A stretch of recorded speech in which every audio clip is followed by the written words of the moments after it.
Nah, berbicara tentang media di tengah era digital ini, Bapak, ada beberapa pertanyaan yang ingin kami tanyakan kepada Bapak. Media adalah mediating the message ya. Media itu adalah penyampai pesan ya. Jadi bagaimana kita menyampaikan satu pesan. Kalau bicara komunikasi ya, ada SMCR, sender, message, channel, dan receiver ya. Jadi sender itu pengirim, kemudian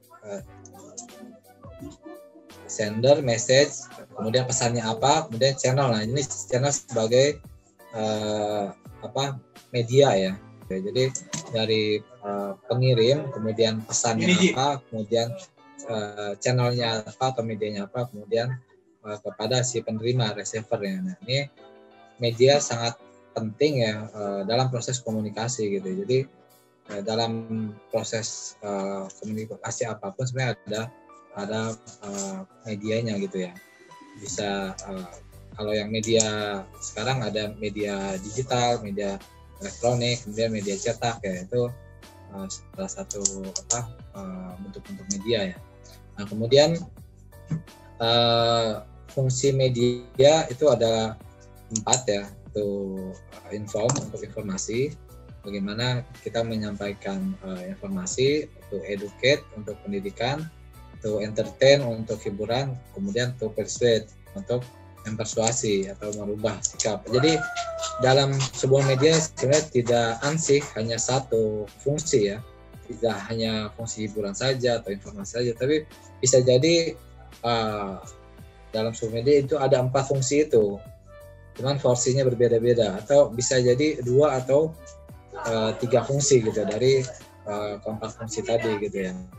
Jadi kita ketika mendengarkan berita itu ada fungsi informasi, ada fungsi edukasinya juga, atau bahkan juga yang santai gitu, itu ada fungsi entertainnya juga. Itu biasanya di akhir gitu. Kalau di berita tuh ada hard news, ada soft news.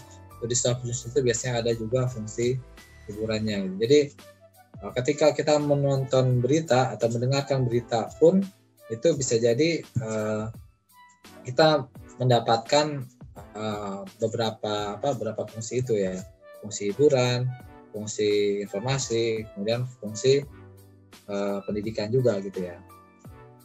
Jadi itu secara garis besar dari fungsi-fungsi media.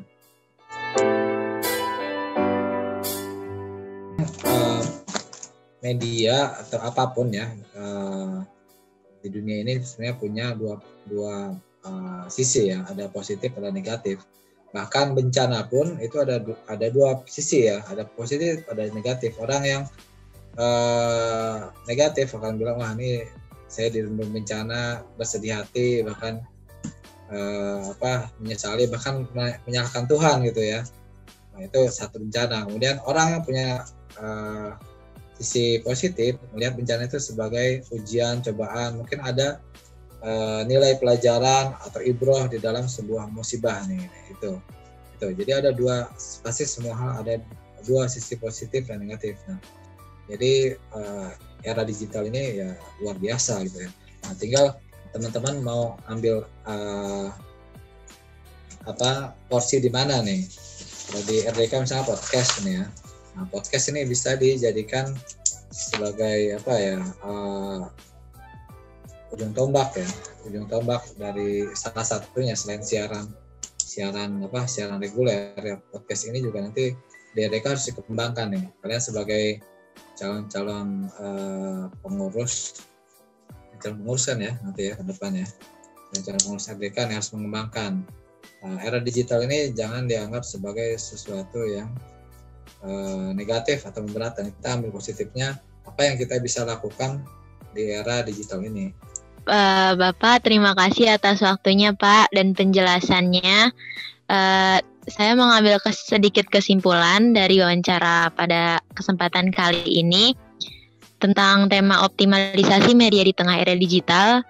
Jadi media di tengah era digital ini, kalau kita anak-anak muda zaman sekarang atau generasi seterusnya mencari sisi positif itu banyak sekali di media ini, tergantung kembali lagi ke orangnya masing-masing.